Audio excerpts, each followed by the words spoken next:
Welcome to The Vinyl Guide, the podcast for record collectors and music nerds. Here's your host, the biggest record nerd of them all, Nate Goyer. Oh, well, hey, everyone, it's Nate.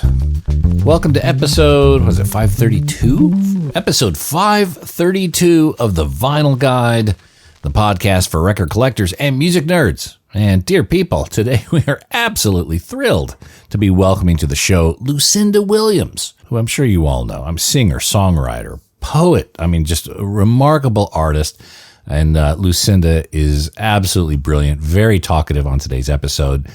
We discuss her remarkable creative surge in recent years, including multiple tribute albums, paying homage to the masters. We go all the way back to her Folkways days up through present day. Lucinda shares all about her post-stroke recovery and this musical momentum wave she's been on, including her new album, World's Gone Wrong, available January 23rd, lucindawilliams.com. That's where you can get vinyl and everything else. And while you're there, I also recommend grabbing the Abbey Road album. This is where Lucinda recorded a bunch of Beatles classics in Abbey Road Studios where they were originally made. So yeah, that's a big one. That's on vinyl as well. Grab that and the new album, World's Gone Wrong, lucindawilliams.com. And before we get to the interview, real quick, you could follow this podcast for free anytime in your smartphone and hear other interviews, literally hundreds of other interviews with amazing artists, including Jack and Tommy Prine. We talked to Bootsy Collins recently, film director Kevin Smith, alternative MTV legend Matt Pinfield, Billy Gibbons, a ZZ Top's been on the show a few times, as well as Henry Rollins. We spoke to Beatles confidant Klaus Vormann, John Lennon friend and producer Jack Douglas, and many, many, many more. All free to enjoy anytime. Just follow the Vinyl Guide podcast in your podcast app, and the world is yours. All right, well, let's start the conversation with Lucinda Williams on songwriting, records, and poetry in a world gone wrong. Hi. Hello, Lucinda. How are you? I'm okay. Pretty good. Well, Lucinda, it's an absolute joy to have you here on the Thank Vinyl you. Guide. Just to make sure everyone knows, your 18th record, World's Gone Wrong, no one can disagree with that title, is available January 23rd. There's a single out right now, and of course you could set up on streaming to get the full album when it comes out. And of course, order the vinyl at Lucinda's website. Lucinda, the last few years, you've had these records come out pretty thick and fast. Back a few decades ago, it was about every 3 to 4 years, maybe 8 years, we'd hear something new from you. What's changed with the pace for you? I don't know. That's a good question. It's probably my husband/manager, Tom Overby, who never stops and just, I had my stroke, but I didn't want to just stop. Mm-hmm. And he just kept booking shows and, said, we got to get back in the studio. We got to start thinking about another album. And so I just kind of went with the flow and,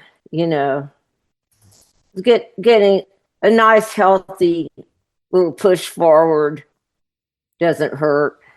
Yeah, I suppose that creativity is a bit therapeutic as well. Yeah, very much so. Yeah, absolutely. And I had all these new guys in the band, and that really made it a lot of fun working the songs out and everything with them. What is one of your most creative states for writing? How do you prepare yourself? How do you get yourself in the mood? Or can you even control it? How controllable is it? Yeah, that's one of the biggest challenges is because I like to kind of wait till I'm in the mood, but sometimes that doesn't always work with the logistics of things, because you have these deadlines crop up and all this, but I like to have a quiet space where I can just be by myself and not have other people too close by, so I can just feel I can sing it's whatever I want, even if it's silly. I mean, sometimes when you're working on a song, it doesn't make a lot of sense at first, Right. and you need to have that space and that time to work through that part of it. Okay. So I would imagine there are times where you're like, okay, I need to be left alone. I'm going to have some creative time. Yeah. Yeah. A lot of times I get that when I'm in a hotel, because I'm in a different town where I don't really know anybody, and everybody's off kind of doing their own thing, and I'm by myself in the hotel room, and that can be a good time to do that. And sometimes, and I know this is a connection of yours to John Prine. We just had his son Jack, on the show, and we were talking about how John's natural habitat was probably a hotel room. Yeah, because I remember talking to Fiona about that. Mm-hmm. And, because I was talking about wanting to go to a hotel. This was when we first came back off the road the last time. And I was asking my husband manager, can I just go stay at the Lowe's Vanderbilt for a couple of weeks? And, he was like, well, that's just an extra expense or whatever. I mentioned it to Fiona, and she said, oh, that's where John would go to write all the time. That particular hotel. Yeah. I thought that was interesting. It feels more natural. Yeah. So when you start to write, do the songs come out kind of largely formed, or are you constantly working on the details? It depends. I mean, sometimes a lot will come out at once, but I still have to work on the details. Mm-hmm. Either way, regardless of how much is there, there's always that period of editing and working out the details to make it better, just refine it and, trim the fat, so to speak. Right. And with this new record, obviously there's a big theme, the title World's Gone Wrong, a bit of foreboding, a bit of hopefulness as well. Were there any songs that came out for you more poignant than others? I think one of the first ones that I wrote out of that group of songs was We've Come Too Far to Turn Around. Mm-hmm. And Tom and I actually ended up writing several of them together because he was coming up with ideas at the same time. And I would take his lyrics and add on to them or edit them, and then I would write a melody for it. And we ended up with some good stuff, I think. Oh, yeah. And it sped things up quite a bit, too. It sounds sonically beautiful, too. Where was it recorded at? Thank you. At Ray Kennedy's studio, Room and Board, where we've worked a whole bunch before. He's worked with Steve Earle on a lot of his records there, too. And Ray, I worked with Ray for the first time when I was recording Car Wheels. And I brought Steve Earle in to help me on some of it. And Ray Kennedy was there during all that. So that's when we first made the connection. And when you're in that creative state, I would imagine there are some songs and melodies that get away sometimes, that escape without getting captured. Yes. How do you? Yes. And those are probably some of the sweetest to remember. If you only did it. I don't even want to.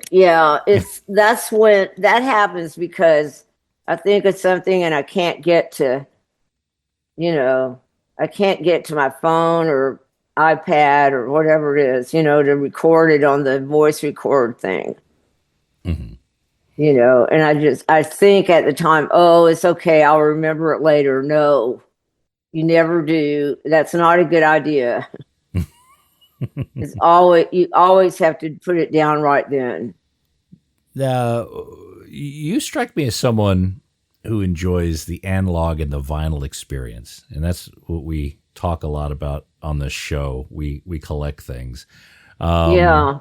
Are you a bit of a vinyl collector? Am I right on that? Yeah. Well, Tom is. Mm-hmm.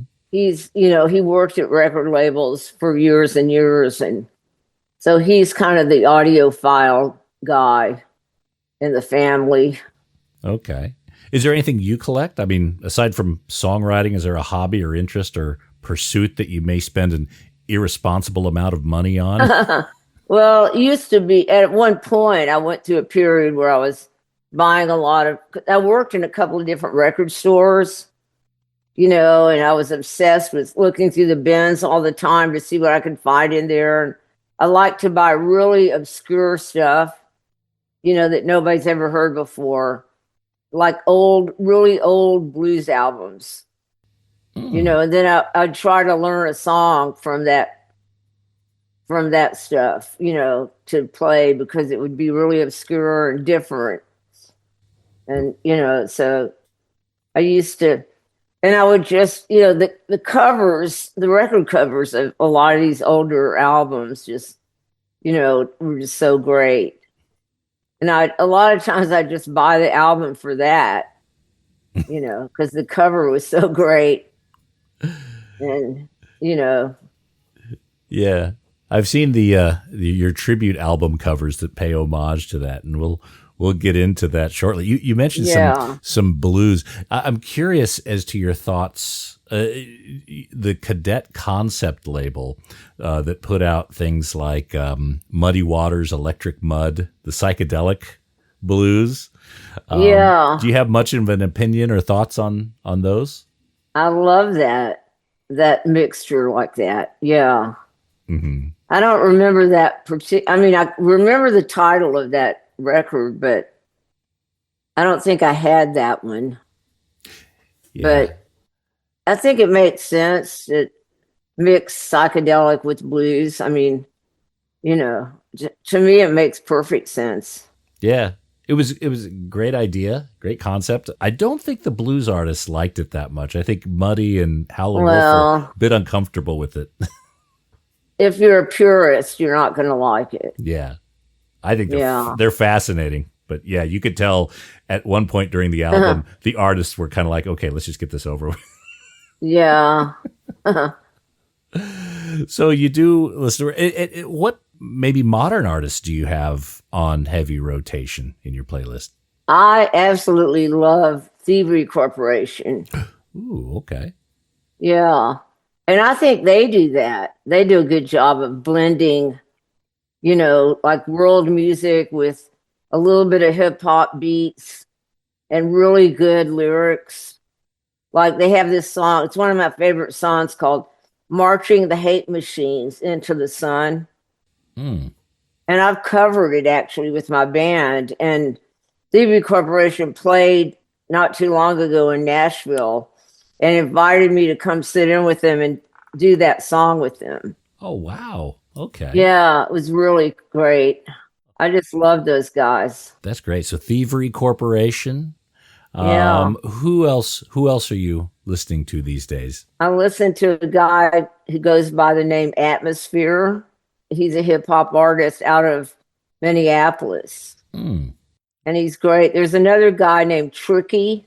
Oh, out of the UK, I think, yeah? Yeah, he's British. Yeah, he's really good. And a young woman who goes by MIA. Mm-hmm. I love her stuff. It's a blend of things like that, too.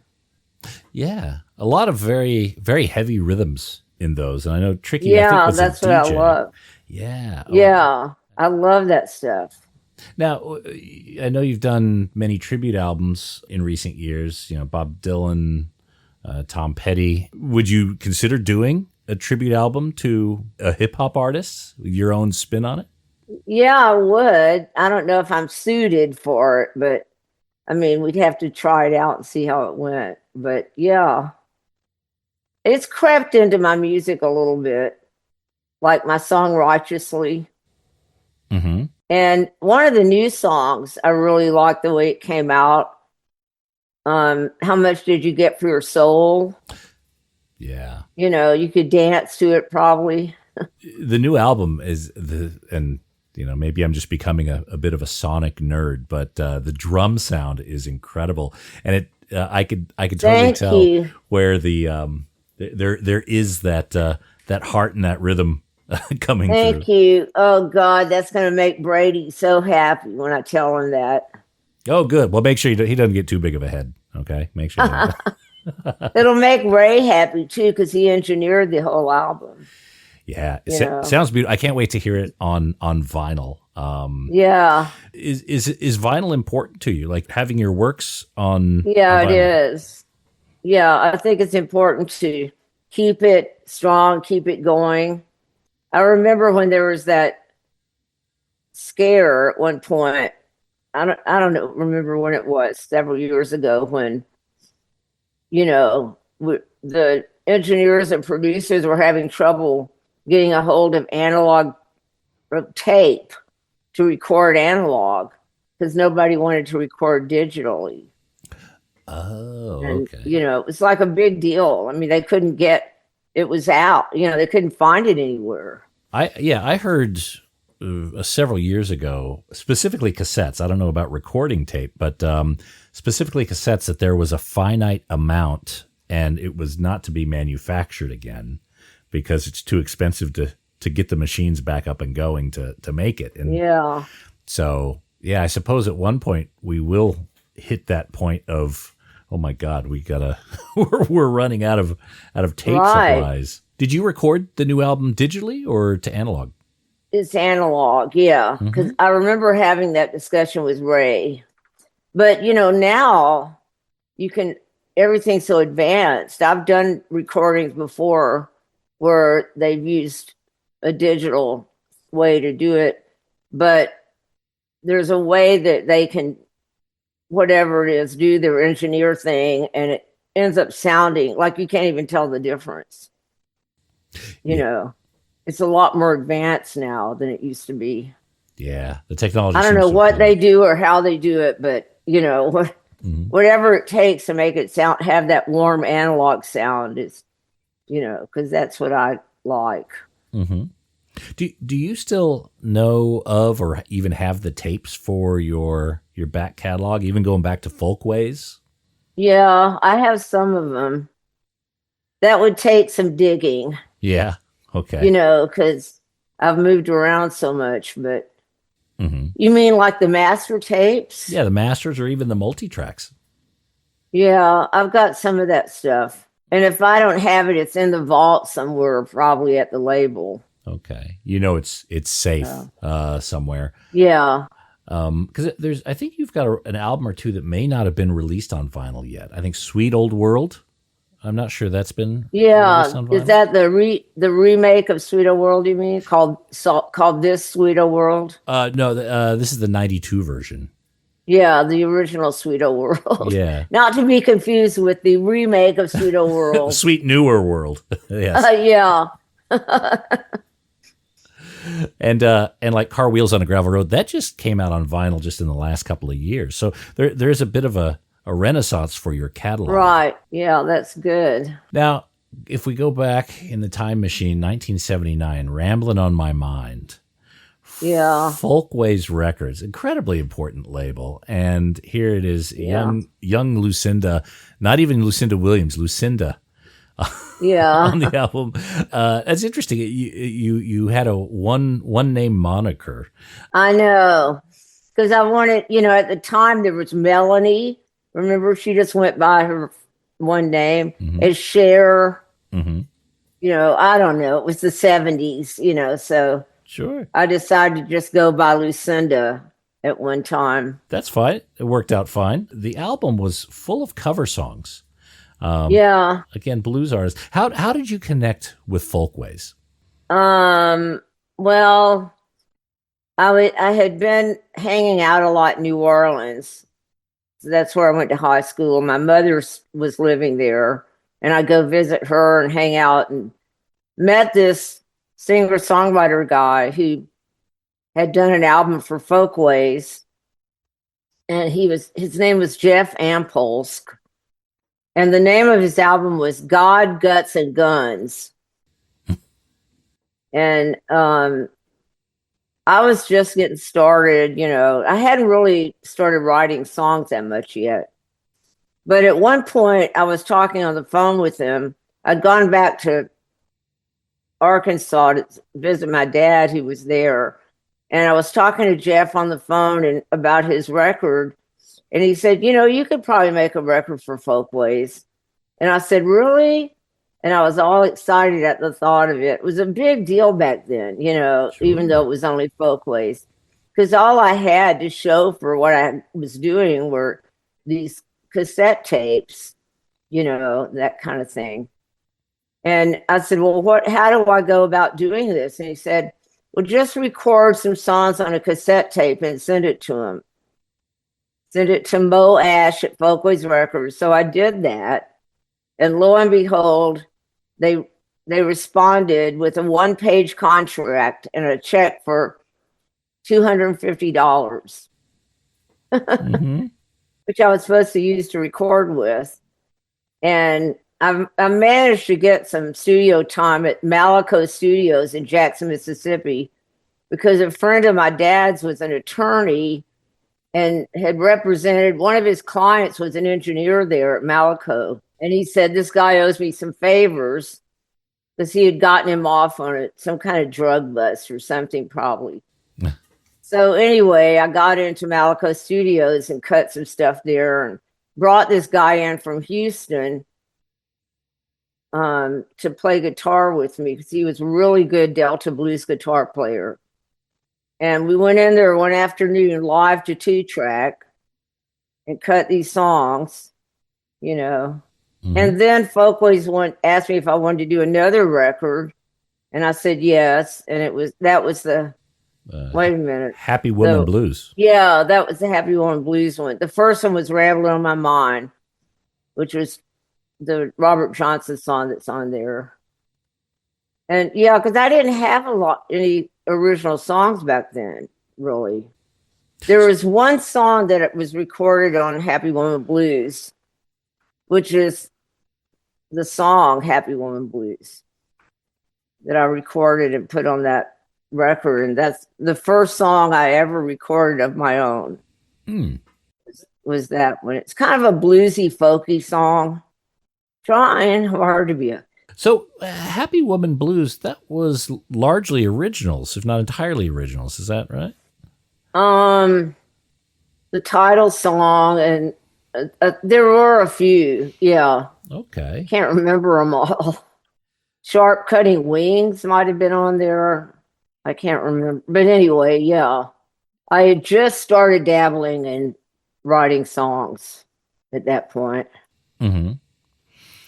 I set the bar so high, because I wanted to write songs like Bob Dylan. I decided that early on, and still trying to do that. So Bob Dylan was he the source that made you want to play and write? Was he the mostly him? Yeah, I got into all the contemporary folk artists of the day. But when I started playing guitar in 1965, which was the height of the whole folk boom, So it was Bob Dylan, Donovan, Gordon Lightfoot, a lot of those people, Buffy St. Marie, Joan Baez, Judy Collins, and then later Joni Mitchell. But at some point, I realized I was never going to be able to sing like those female artists back then, real high, And I just I had a lower kind of voice, sort of smoky, low voice. The first singer I heard who I could really identify with was Bobby Gentry, And I just fell in love with her stuff. But that's one reason I started messing around with blues, especially Delta and country blues. It really appealed to me, and I could make it work with my voice. So I felt more secure in that style of music. If I understand the story correct me if I'm wrong, but your father was a poet. Yeah. And what did you learn from him? Because obviously you found your own voice very quickly. What were those fundamental building blocks you used? Well, and there were some. I would call him. He had been a mentor for me, of sorts. I would show him my song lyrics whenever I was working on a song, like a student would, you know, he would sort of grade me, as it were, Okay. and sometimes offer really invaluable constructive criticism. It might have just been one word that he would make a suggestion about changing, like the word "the" to the word, or the word "a" to the word "the," Mm-hmm. because it was more pointed. Um, and he taught me about the economics of writing. Mm. Never censor yourself, which I've become very good at, I think. That's not your problem. It's Right. That was a big one. Never censor yourself. Because a lot of songwriters do. They kind of hold back. They don't want to, for whatever reason, they don't want to offend. And I don't think you can be a really true great artist if you're afraid of offending people. no, no. But You know? is it also there's the second guessing oneself? Do you find yourself, going with the first thought, that you finding more truth in the first thought that comes together? Well, the thoughts they're always there, but inevitably I go back and edit. I've actually come to enjoy editing. My dad was a really good editor. That's what he was known for, besides being a poet. I can't help myself. That's why it took me so long to write my book, because I kept going back and wanting to edit things, and they kept saying, "We don't have time. The book's got to come out next week. You don't have time to go back and rewrite this." And I was just, beside myself in frustration, because I knew it would be better if I went back and, cleaned some stuff up and just reworded certain things, but I didn't have time, and How hated that. wouldn't you feel though that if you were given that freedom, you'd probably still be working on it today? That's a good point. Yeah, I guess so. I don't know, but I mean, I need to be left alone to be able to do these kinds of things. Mhm. Otherwise I'm not going to be happy. But my husband and I butt heads a lot about that, you know. Mm-hmm. And I'm trying to learn how to trust someone, he's a good person to do that. Like, everybody needs that too. That's the other thing, is you have to have someone you can bounce stuff off of, Right. so it's not just you looking at, because it's hard to be objective about your own work. So it's important to have somebody you trust to be able to, show them what you're doing and what do you think about this, and, that kind of thing. Producer. Yeah, I guess that would be the term.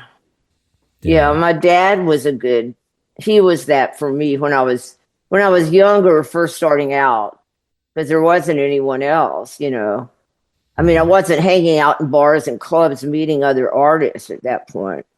It's just me in my little bedroom playing my guitar and learning. I had all these song books, and then I would buy a record. I would have a record with the song I wanted to learn, and then I would look for the song book to match the record, because that way I had the chords in the book and the words and everything. And I would learn it by listening to the recording of the song, and then I would use the songbook with the words and chords to practice it on guitar and sing along with it.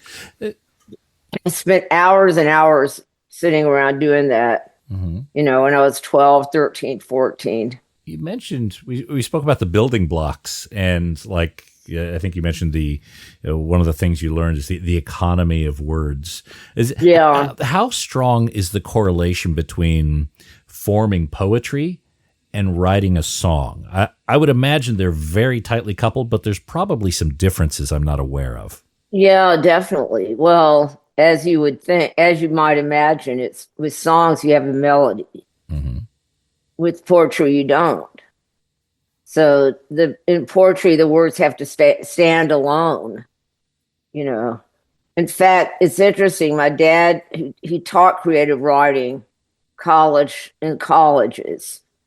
And he used to have these debates with some of his literary students about whether Bob Dylan was a poet or a songwriter. They would insist that he was a poet. My father would say, he's not a poet, he's a songwriter. He was really adamant about the difference between the two. So I guess extracting from that, if you took Bob Dylan's words by themselves, they wouldn't be as strong alone without the music? I guess that's what he was thinking. I think he basically probably meant that it's a different animal. It takes a different kind of talent. It's a different muscle. A different muscle, right? Yeah. So, I don't know how to write a poem. I tried one time. I had something written once that I thought might be a poem, and I showed it to my father, and he sent it back with a little note on it that said, "Honey, I think it wants to be a song." But he was so gentle and sweet about turning me down, You can't be mad. Right. So now last year you released a collection of songs from the Beatles and recorded it at Abbey Road. Right. How important were the Beatles for you? Well, hugely. Probably, I think I can probably speak for any songwriter today, and who spent time listening to the Beatles during those years. I guess it depends on how old you are, but I remember the first time I heard them was in 1963. And that's when I was 10 years old, and it was Meet the Beatles, that first album. And, they were all over the radio, everywhere. I just listened to them constantly. The melodies drew me in, but the lyrics also. And it was the kind of music that just made me feel good. If I was going through something when I was a teenager or even in my early 20s, I'd listen to Strawberry Fields Forever, and it just made me feel better. Yeah. There was all this love and light and flowers and balloons and peace and all that connected with it for me. It's astounding thinking about that time. In 7 years, they did all that material. I know. Evolved so much. Right.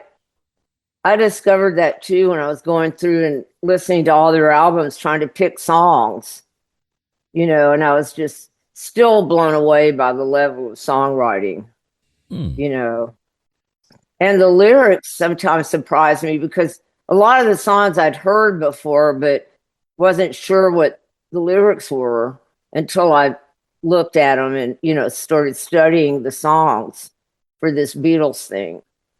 Like that song, Your Blues, that I think John Lennon wrote. Amazing song. I had no idea that's what he was saying in the song. I feel so suicidal, just like Dylan's Mr. Jones. That's such an inside thing. Like nobody would know what he was talking about unless you listen to Highway 61 Revisited, that song where he says, you walk into the room with your pencil in your hand, you see somebody naked and you don't understand. Do you, Mr. Jones? It's one of Bob's best songs. And John obviously listened to it and put a reference in Your Blues to Mr. Jones in the Bob song. Yeah. That's one of those little inside great things, Probably a lot of discovery going through the songs to the level that you absolutely did. Yeah. And that one was just so, I heard it and I went, I have to do this. It's bluesy, it's rock and blues and just real, grungy and gritty. Yeah. I feel so suicidal. I hate, what does he say on one of the verses? I hate my rock and roll. He hates everything, and then he's got this crazy weird verse about something about a worm or something, these kind of nightmarish images. I haven't paid as much attention to your blues as I think I may need to now. Yeah. He does have, when you go into John's Beatles songs, even like some of his early solo stuff, that Plastic Ono Band album with Mother. Yeah. Oh God, it's so heart-wrenching. Oh God, I know. And he has a reference to Mother in Your Blues. My mother was of the earth, my father was something something, and his mother, his father, then he's so suicidal. He hates this rock and roll. I even hate my rock and roll. I feel like Dylan's Mr. Jones, Mm-hmm. I was like, what the hell was going on with him at that time? Yeah. He seemed to want to reject everything that people were holding him to. Like, what they thought he was, I got the impression he was kicking back against that. And yeah. A lot of collateral damage as well. And then you recorded it in the space of where they recorded it. Yeah, that was Tom's idea. Oh, great idea. We were going to be going over there anyway. And so he figured, let's try to get some studio time at Abbey Road and cut some because it was going to be a loose jukebox thing. Mm-hmm. So that's what we did. We managed. It's not that easy to get time there. You can't just walk in, so, but they didn't really know who I was or anything yet. So it took a little bit of convincing, talking to the right person over there to be able to get in. But we finally did. And then we got a taxi, I remember, from the hotel to go to the studio. And the cab driver got turned around and took us to the wrong place. No. Because apparently there was another building that was called Abbey Road. And I think it was an annex of the studio or something. And that's where the cab driver tried to let us off. And, then we were in this cab in London, lost, trying to get there. We finally made it there. Did you use like the microphones that the Beatles use? Some of the No, actual equipment? They weren't the same microphones, but I think I sat on a stool that probably one of them sat on. There you go. So that was good enough for me. I had to keep reminding myself though that had been their studio, because I thought I was going to walk in and it was going to be all this stuff, from the 60s still in there, like some of the decorating and stuff. And it was pretty sparsely decorated. It's just like a basic good sounding studio. Mm-hmm. But you had to go upstairs to the control room though after every song. So, I had to trudge upstairs every time I wanted to listen back to anything. And I guess maybe they didn't do that back then. I don't know, but I started going up to the control room and the guys in there were all looking at me like, what's she doing up here? And, I was like, I came to hear it back. Okay. I want to know what the track sounds like. Like I'm involved every step of the way, and I don't know. I just got the feeling maybe they weren't ready for me to come up there or something. They weren't used to that rhythm. Yeah. You've spent time with so many artists, and met, I'm sure, the majority of your heroes. Worked with Willie Nelson, Some of them, Betty LaVette. Yeah. Did you ever spend time with any of the Beatles? No. The closest I got to that would have been Ringo Starr, probably. Mm-hmm. Because Tom and I were living in Los Angeles, and every year on his birthday, they set up a stage outside of Capitol Records with a sound system on it, and he would invite people to come play music with him. And it was in Hollywood somewhere, I think on Sunset Boulevard maybe. Mm-hmm. And he would set up there, and he invited me to come join the jam one time. So we went down there, and I didn't end up playing with him or anything. I was pretty shy and, you know, it's Ringo Starr. And he was so sweet. And he always does the peace sign thing, you know. Yeah.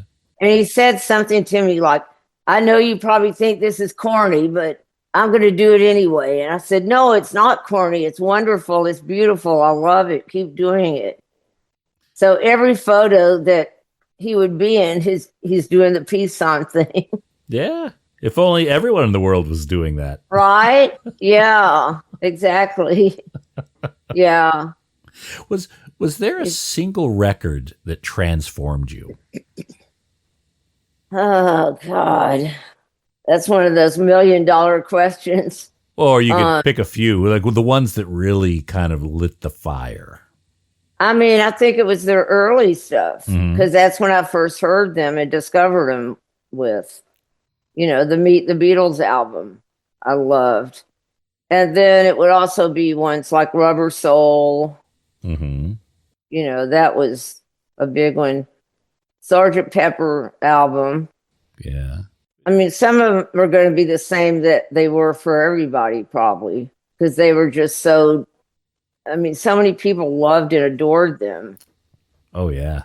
But I mean, They were just so global, you know. Even non-Beatles records, though, was there a mentor that you saw when, as a young woman, that you know that's the North Star for you that you wanted to That follow? would have been Bob Dylan, actually. Okay.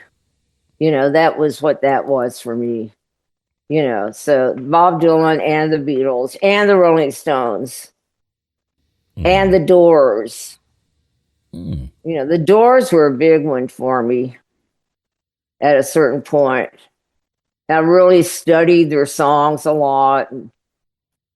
I loved that kind of dark imagery that they portrayed. You know, like that one they had what I thought of as an anti-war song, the Soldier song. Oh yeah, the Unknown Soldier. The Unknown Soldier, and there's that sound effect that sounds like a gun going off. Yeah, and the end, that song, the end. You know, and then of course there was the visual. Jim Morrison. Beautiful dude. Amazing. I mean, just, you know, he looked like a Botticelli painting or something, you know. Yeah. And there's that connection with poetry as well, I would imagine. Yeah, exactly. Yeah, because even the name of the band apparently comes from a poem. William Butler Yeats, I think, maybe. I don't know. I can't remember which one, but I read that somewhere. The Doors, it was called The Doors of Perception or something. Maybe Aldous Huxley? That might have been that, yeah. I think it was connected to psychedelia. Yeah. I've got all these facts in my brain I've collected all my life, and they get scrambled up. So sometimes I'm not sure if I'm saying the right thing. I know. Yeah, it's easy for that to happen. So let's talk a bit about World's Gone Wrong. Now, again, 18th record.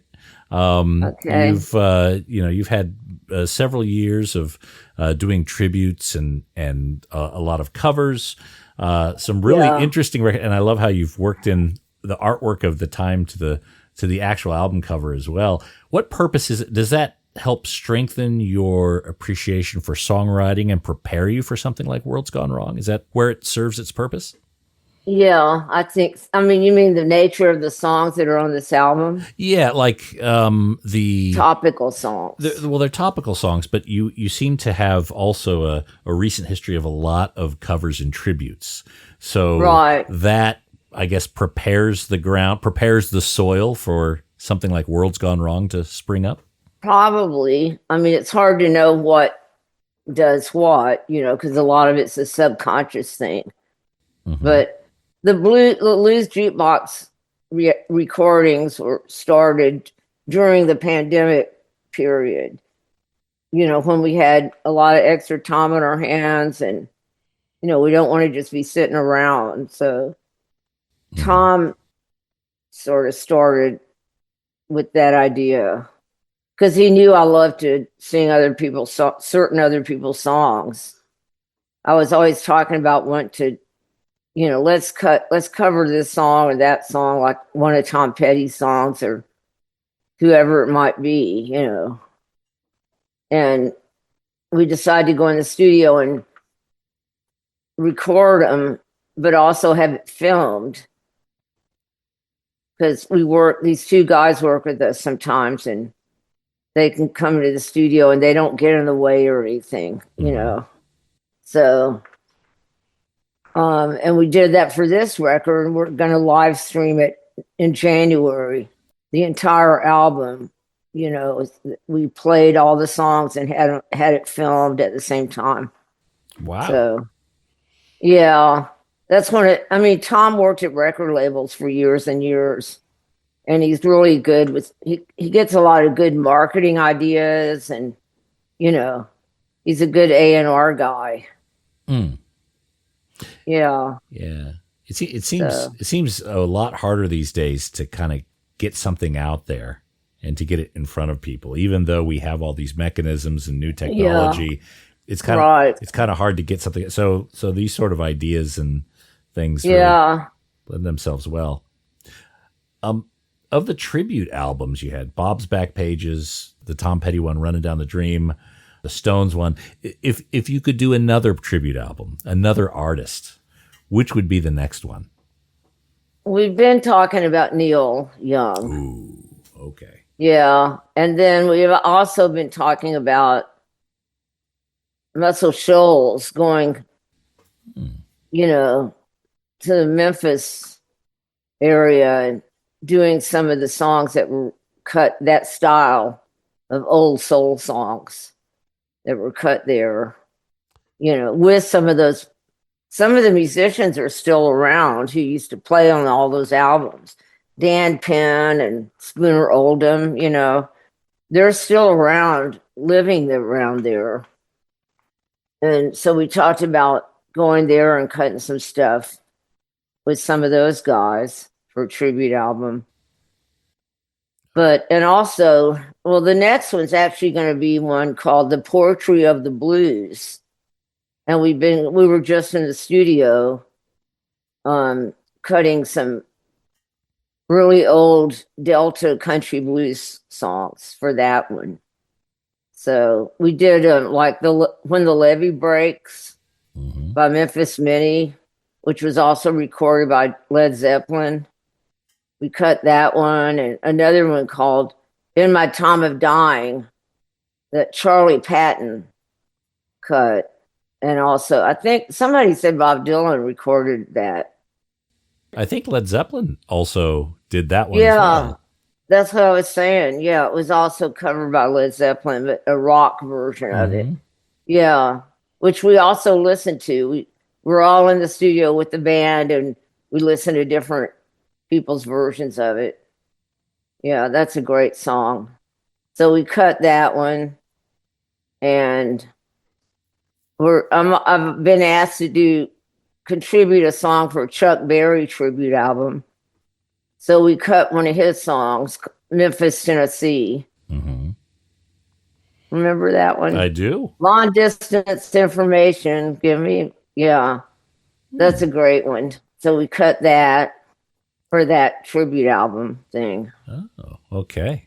Well, looks like we've got a catalog, a roadmap of even more fun record. I love your covers. I love your interpretations. The Beatles one is especially nice. I'd recommend people check that out. Yeah. Oh, God, that makes me feel so good because I was kind of insecure about it, One thing I like is you also pick several George songs. I think George songs are criminally underrated. I know. Oh, yeah. Me too. I know. The Long and Winding Road. That was his, I think, wasn't it? I think that was a Paul one, but you did. Was that a Paul one? Something. Well, you did something. The same thing. And My Guitar Gently Weeps. Yes. Yeah. I wasn't sure all these years. I wasn't sure who wrote what. So that was interesting too when I was going through to pick songs.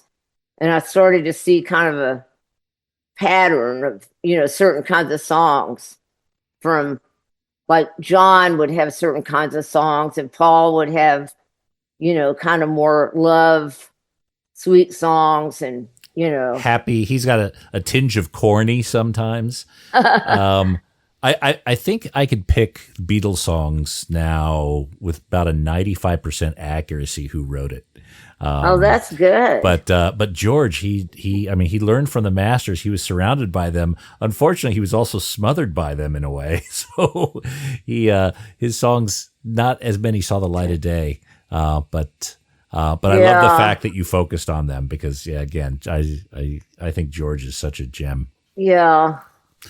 Well, Lucinda, it's been a wonderful conversation. I really appreciate you taking the time. Thank you. Are you? What's the tour like for Worlds Gone Wrong? Well, we're leaving tomorrow for New York. I'm sitting in with Yo La Tango. Ooh. Yeah, at the Bowery Hotel Theater, Bowery Theater, I think it's called.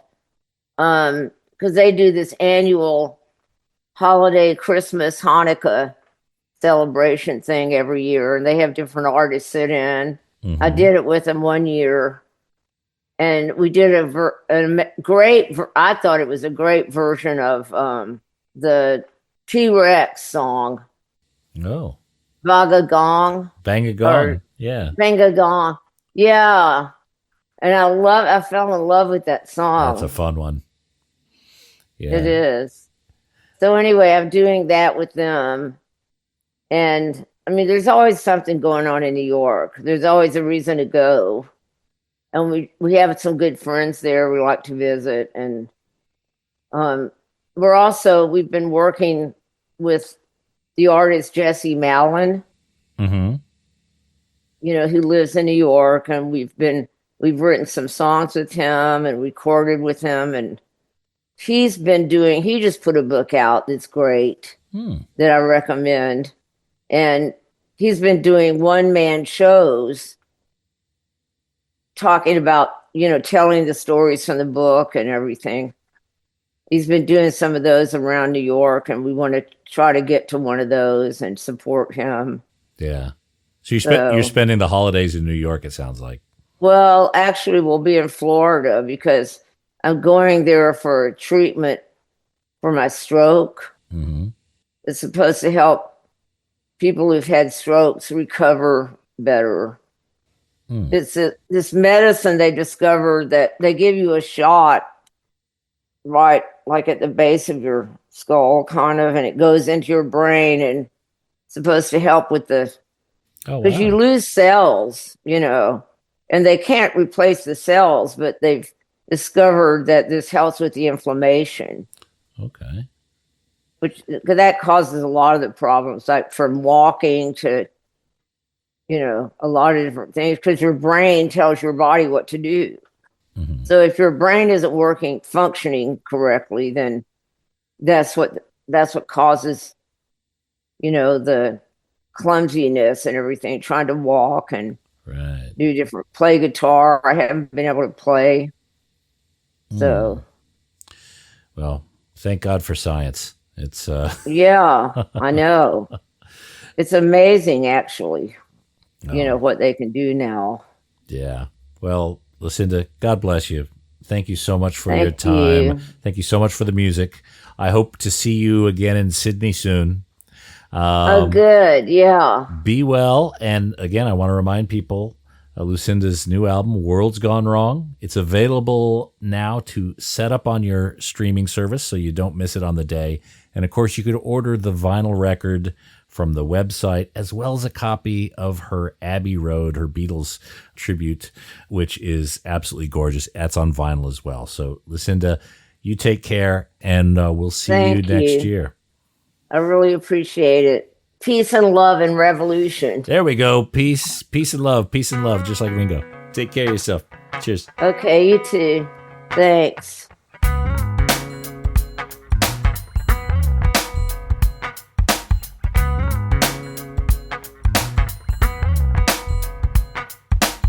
Oh, she is phenomenal, isn't she? What spirit. I love it.